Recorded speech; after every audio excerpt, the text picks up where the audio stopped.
Welcome to Deebo Flix, the podcast where we deep dive into your movie requests. That's right. And man, oh man, have we gotten a lot of requests for this one. Oh, yeah, this one's a classic. It's The Matrix. And, we're going to break it down for those of you who maybe haven't seen it, or for those of you who want a refresher. Definitely. Because there are a lot of layers to this onion. There are. Yeah. The Matrix is one of those films that just makes you think even after the credits roll. It really does. It's visually stunning. The action is incredible. Oh, yeah. But it also really delves into some profound questions about reality, free will, and what it means to be human.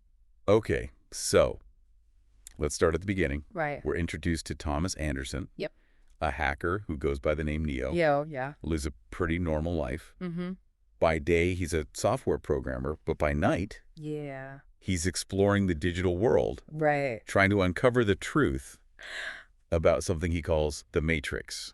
And he's not wrong to be suspicious, right? Right. Neo keeps encountering these glitches in his reality. Like what? Like these deja vu moments that are a little too intense. Oh, yeah. Or seeing things that just shouldn't be there. Whoa. You know, he senses that there's something more to life than what he's experiencing. Right. And he's drawn to those who seem to understand this hidden truth. And that's where Morpheus comes in. Yes, Morpheus. This mysterious figure who reaches out to Neo, offering him a choice.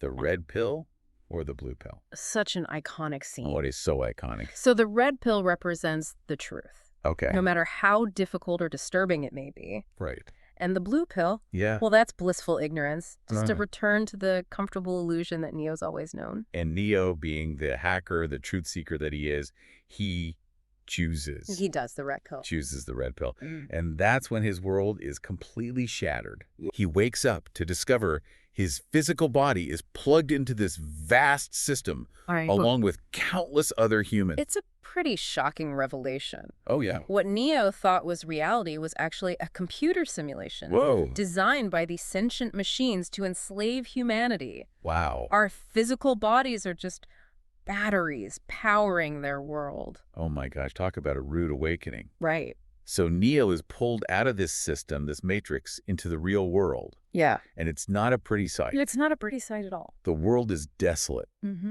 ravaged by the war between humans and machines. Yeah. And the last human city, Zion, Zion. hidden deep underground near the Earth's core. Near the Earth's core. It's a symbol of hope. Yes. A place where humans are fighting for their survival and their freedom. That's right. So Neo joins Morpheus and his crew aboard their ship, the Nebuchadnezzar. It's Nebuchadnezzar. They're rebels, fighting against the machines, trying to free more humans from the Matrix. Right. And Morpheus believes that Neo is something special. He does. He thinks Neo is the one. Yeah. This prophesied figure who can manipulate the Matrix. Yes. And ultimately free humanity. That's a lot to put on one person's shoulders. That is a lot. But Neo has this innate ability, this potential that even he doesn't fully understand yet. Right. And part of the story is about him coming to terms with his destiny, training to control his powers, and learning to fight within the Matrix. He's got a steep learning curve. He does. But he has some pretty cool teachers. That's right. They download programs right into his brain, giving him instant knowledge of kung fu, weapons training, all sorts of cool stuff. All sorts of cool stuff. And he needs every bit of that training because the Matrix has its defenses. Oh. You're introduced to the agents. The agents. These super-powered programs that enforce the rules of the Matrix and eliminate any threats. That's right. The agents are like digital hitmen. They are. And they're not messing around. They can bend the rules of the Matrix, jump from body to body, and they're nearly impossible to kill. That's right. Especially Agent Smith. Especially. Who develops this intense hatred for Neo. He does. He really does. Agent Smith is a fascinating character. He is. Starts out as just a program, an extension of the Matrix. Right. But he evolves throughout the story. He becomes this rogue element. Right. This representation of the chaos that Neo's presence unleashes. So things are getting pretty intense. Yeah. Neo's learning to control his powers, fighting the agents, trying to free more humans from the Matrix. Right. But there's a betrayal within the crew. Oh. One of Morpheus's own, a guy named Cypher. Cypher. He decides he's had enough of the real world. Yeah. Cypher's choice is really interesting. It is. He's disillusioned by the harsh reality outside the Matrix. Yes. He misses the comfort, the illusion, even though he knows it's not real. Right. He makes a deal with the agents. He does. Betray Morpheus and his crew. Yep. In exchange for being plugged back into the Matrix. It's a heartbreaking moment. It is. Because it shows how even those fighting for freedom Right. can be tempted by the illusion of comfort and security. And it leads to this really tense rescue mission. Oh, yeah. Where Neo and Trinity have to go into the Matrix to save Morpheus. They do. This rescue mission is pivotal. It is. We see Neo's powers really start to develop. Yes. He faces off against Agent Smith. While he's still learning. Right. You can see his potential. It's there. Starting to emerge. And let's not forget Trinity. She's an incredible fighter. She is. And her belief in Neo, yeah, unwavering, plays a crucial role in his journey. You can't talk about the Matrix without mentioning the Oracle. This mysterious program that lives within the Matrix. She offers cryptic advice and prophecies to those who seek her out. Right. Like a digital fortune teller. Right. But her words are always open to interpretation. They are. The Oracle's a fascinating character. Yeah. She represents this element of fate, destiny, that plays a big role in the story. She tells Neo that he might not be the one. But she also hints at things to come. Yeah. Planting seeds of doubt. Right. Pushing him to question everything. Welcome back to Deebo Flix. Yes, welcome back, everyone. If you're just joining us, right. We're diving deep into the world of the Matrix. We are. Exploring the story, the characters, and all the mind-bending concepts that make this film a classic. Absolutely. Last time we left off with Neo questioning everything he thought he knew about reality. He was, yeah. Training to fight within the Matrix, battling those agents. Right. But he was also having these disturbing visions, particularly about Trinity's safety. Yeah. And, you know, those visions, they were a foreshadowing of things to come. They were. But they also represent Neo's growing connection to the source. Right. The core of the Matrix itself. Exactly. He's starting to understand his true power. Yeah. But it comes at a cost. It does. And things are about to get even more complicated. Oh, yeah. The machines launched this massive attack on Zion. Right. The last human city. The last human city. Morpheus is captured. Oh. And Neo feels responsible. Of course. He's determined to rescue Morpheus, even if it means defying the rules of the Matrix and risking his own life. It's a turning point in the story. It is. Neo's journey shifts from simply learning to fight to confronting his destiny. Right. He seeks guidance from the Oracle, hoping to understand his visions and find a way to save Morpheus. Right. But what the Oracle reveals is far more profound than he could have imagined. So what did she tell him? She tells him about the architect. The architect. The creator of the Matrix. And she hints that the prophecy of the One might not be what everyone thinks it is. Okay. She also warns him he'll have to make a choice. A choice? Like what? A choice that will determine the fate of both humanity and the Matrix. Wow. The Oracle's words plant seeds of doubt. They do. But they also push Neo toward his true purpose. His true purpose, yeah. He decides to confront the architect, seeking answers about the nature of the Matrix and his role in it. Yeah. And what he learns completely changes his understanding of everything. It does. So this meeting with the architect, intense. Oh, yeah. He explains that the prophecy of the One isn't about freeing humanity. Oh. It's about controlling it. Oh, wow. The Matrix is designed to reset periodically, okay, purging anomalies like Neo, and maintaining the system's stability. It's a brilliant, if chilling, concept. It really is. Choice, the very thing that makes the Matrix work, also creates instability. Right. The architect reveals that Neo has been here before. Whoa, what? That he's part of a cycle designed to maintain control. Oh my goodness. And he's given a choice. Okay, what's the choice? Return to the source, allow the Matrix to reboot, right, saving Zion but perpetuating the cycle. Yes. Or choose to save Trinity, defying the system, right, and risking humanity's future. Wow. That's a classic dilemma. It is. The needs of the many versus the needs of the few. Exactly. And Neo, he chooses love over logic. He does. Rejects the architect's plan and vows to save Trinity. What happens next? Well, his decision has profound consequences. Like what?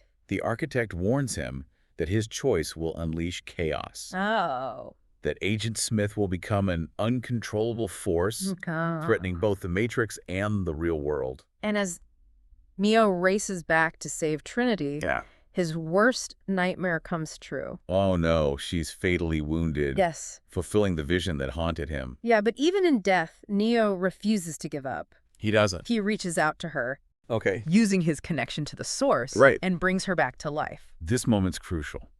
It is. Neo defies the rules of both the Matrix and reality. Right.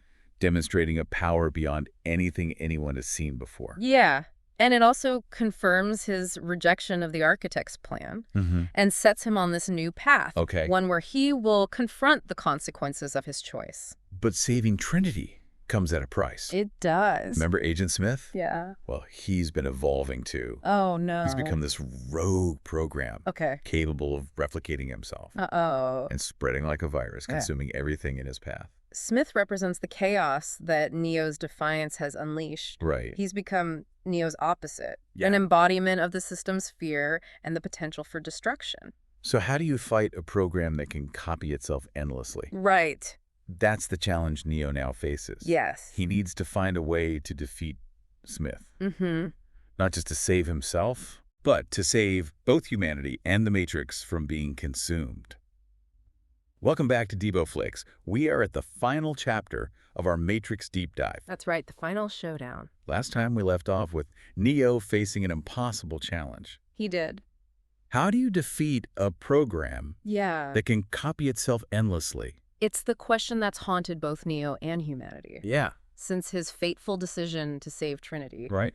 Agent Smith's just unchecked growth has thrown everything into chaos. Right. And the stakes have never been higher. And back in the real world, the battle for Zion rages on. It does. The machines are relentless in their assault. Mm-hmm. And human resistance is struggling to hold them back. You really feel that tension. Yeah. And the weight of the responsibility on Neo's shoulders. He really messed up. I mean, he realizes his actions have put everyone in danger. Right. And he's determined to find a way to fix it. So what does he do? Well, Neo decides to confront the machines directly. What? Yeah, he makes a deal with them. Okay. He'll go into the Matrix. And defeat Agent Smith. Right. In exchange for a truce between humans and machines. Wow, that's a risky gamble. It is a risky gamble, but Neo sees it as the only way to save both worlds. Talk about putting all your eggs in one basket. Right. So he heads back into the Matrix, ready to face off against this seemingly invincible enemy. That's right. And that final battle between Neo and Smith, it is epic. I bet. It's a clash of titans. Bro. This fight that really pushes the boundaries of reality. Right. And tests the limits of Neo's power. I can only imagine the special effects for this scene. They were groundbreaking for their time. Right. And honestly, they still hold up today. I bet. But beyond the visual spectacle, there's a deeper meaning to this fight. Okay. It's a confrontation between order and chaos. Right. Between control and freedom. So how does it all end? Well, the ending is both triumphant and ambiguous. Okay. Neo does defeat Smith, but not in the way anyone expected. How? He allows Smith to consume him. To absorb his essence. Really? And through this act of sacrifice, he purges the Smith virus from the Matrix. Wow. Restoring balance. Yeah. And achieving this fragile peace. Between humans and machines. So he sacrifices himself to save everyone else. He does. But what about Neo? Well, that's the ambiguity. Yeah. We see the Matrix reboot. Right. A sign of peace and renewal. Okay. But Neo's fate is left open.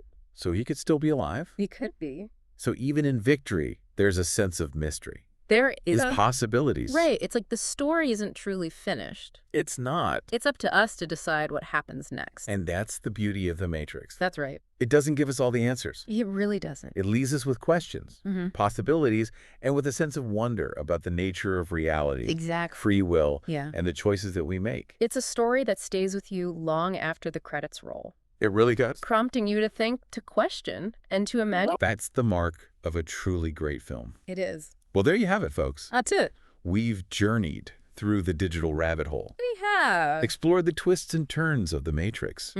And unpacked the mind-bending concepts that make this film a timeless classic. Absolutely. We hope you enjoyed the ride. I hope so. And remember, the next time you look at your screen, ask yourself, what is real? Good question. And what choices will you make to shape your own reality?